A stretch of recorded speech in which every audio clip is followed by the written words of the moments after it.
So here it is. It has finally been confirmed that Riccardo Calafiori will be joining Arsenal this summer, and we've pretty much got the here we go by credible sources such as Fabrizio Romano and David Ornstein. In this video, we're going to go through why you should be excited about this signing and why this possibly could be yet another masterstroke by Edu and Arteta. So let's get into it. Now, straight off of the bat, I'm very relieved that this is finally done and the deal is finally looks like it's going to happen. Now, I never really thought it wasn't. I really did trust the board. If they wanted him, they would get him, and it does seem like that is the case. Reported fee in the end is actually for around only 40 million euros with a 5 million add-on and sell-on clause. This means it's about 34 million pounds, a little bit more, roundabout up to about 37 with the add-on. Now, for this price, I think this is an incredible signing by Arsenal. I thought he was going to cost at least 10 million more than that, so to get him on a cut price deal as well is really good. And obviously this deal has accelerated from him coming back from holiday and saying that it was his dream to move to Arsenal, which I think is a very good thing. Now, if you don't know, Calafiori is a left-footed defender that played for Bologna this season. He was really good in a brilliant Bologna side such as Xerxes obviously going to Man United and Thiago Motta, the manager, going to Juventus. But he really became a big motion with that team, playing left centre-back where he predominantly played in left-back before he joined them, and being able to show his brilliant on-the-ball skills. He's got a brilliant passing level. He is really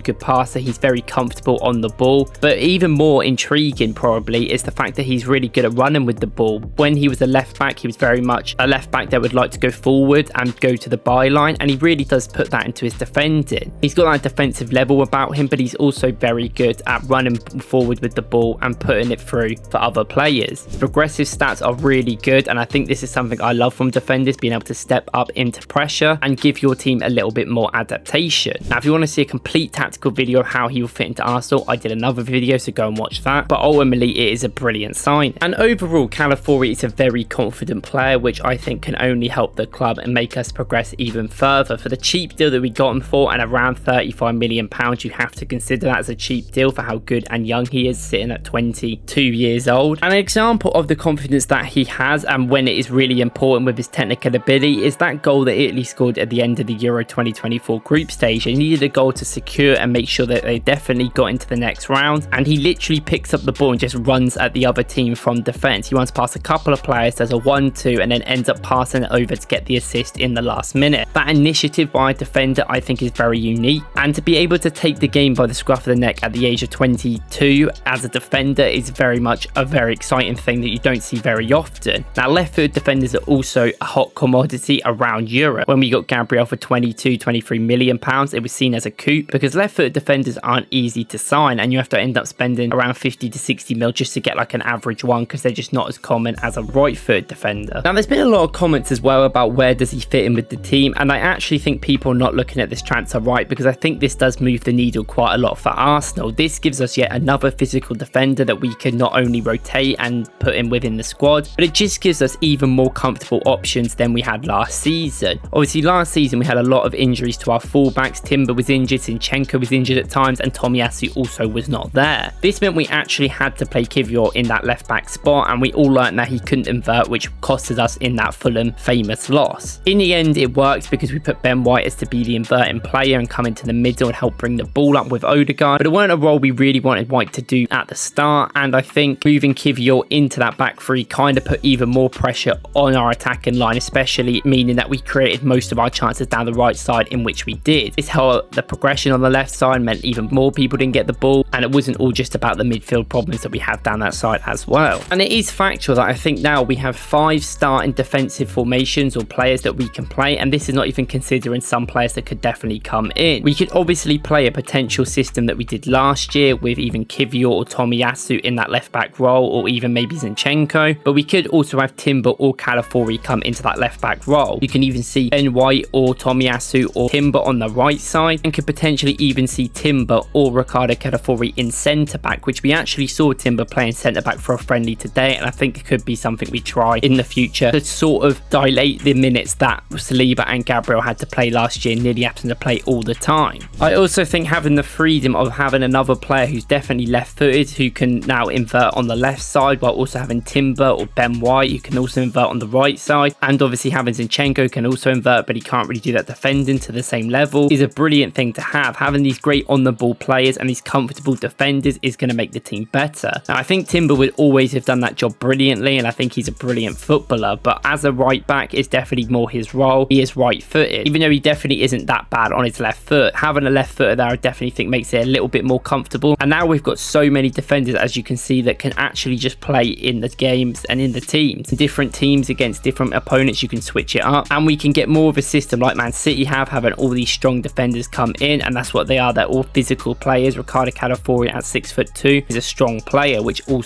improves the team from an aerial perspective and a dual perspective as well. Now, with all the main defenders that Arsenal have in their first team, I don't fully expect all of them to stay. Potentially, if we get good offers in, I think some of the academy players that you might see come into the team, which we'll speak about soon, but I do think it's definitely writing on the wall for people like Alex Zinchenko and Jakub Kiwior. Now, I think Jakub Kiwior has potentially just completely been replaced by Calafiori. I think Calafiori does exactly what we brought Kiwior in to do, be a centre back who can cover for Gabriel, but also be a left back that can invert and have a bit of defensive solidarity to him. And I don't think he has shown that he can invert, and he's not brilliant on the ball. I think Kiwior was good in the games that he played, but if we can get good money for him, which I think we can, with a lot of Serie A teams wanting him, such as Juventus or one of the Milans, for around £30 million, we signed him for 22. You probably would sell him right now, even though I think he'd be a brilliant player in Serie A and really good player throughout his career. Zinchenko is also another one. Zinchenko is a very specialised player, and I don't think many teams will ever be that interested in him, just because he's a left back that's really good on the ball but isn't brilliant at defending, and it gives teams a lot more pressure. Now, I've seen rumours that maybe Newcastle could be interested in him, and I think he could add a lot to that team, but I don't really think you're going to get any substantial offers for Zinchenko just because of his specialised area of a player he is. So maybe you can keep him, and I think in games where Arsenal have a lot of pressure against the smaller clubs in the league, penning them back in their own box, then Zinchenko makes sense to have a little bit of a passing level, and I think in some games he has come on and still shown a very good level. And overall, I think this is a really good start to the transfer window. It is weird saying start because we're actually quite far into it now, with the season starting in just a month's time, but I do think when Arsenal sell a few players, that will hopefully happen in the next week or so, maybe selling one of the defenders I mentioned, or Smith Rowe and Nketiah leaving, then we can start to sign a little bit more players. Definitely need to still sort out the midfield and the wingers, but I do think this kind of secures our defence at least for the next few years. You can always say that maybe Arsenal should get a backup centre back for Saliba, and I do think that can definitely be a potential in the future, but with the fact that we've got so many centre backs now, like Calafiori and Tomiyasu in the team, and even Timber, who looks like he can play there, it doesn't look like that big of an issue. It seems like we have locked down 6 class players that to play in defence, and they can play there for a very long time, all being a very good age. Overall, Arsenal had the best defence in the Premier League last season and one of the best defences in Europe, and the fact we have added to that with even more talent and quality with such a cheap price, I think we deserve a lot of credit. And defence does win championships. I know it was hard last year, but I do think with the defence we can continue, and at least now with Timber, if he was to get injured again or someone else to pick up a big injury, we've got that cover where we didn't really have last year and had to sort of change our tactics up depending on players. And let me know in the comments what you think about this transfer. Do you think it's a good transfer? And if you want to watch more and actually see how he fits into Arsenal on a more tactical and statistical level, please go and watch my other video where I went into it in a lot more detail. Thank you guys for watching. Like and subscribe for any more, and I'll see you in the next one.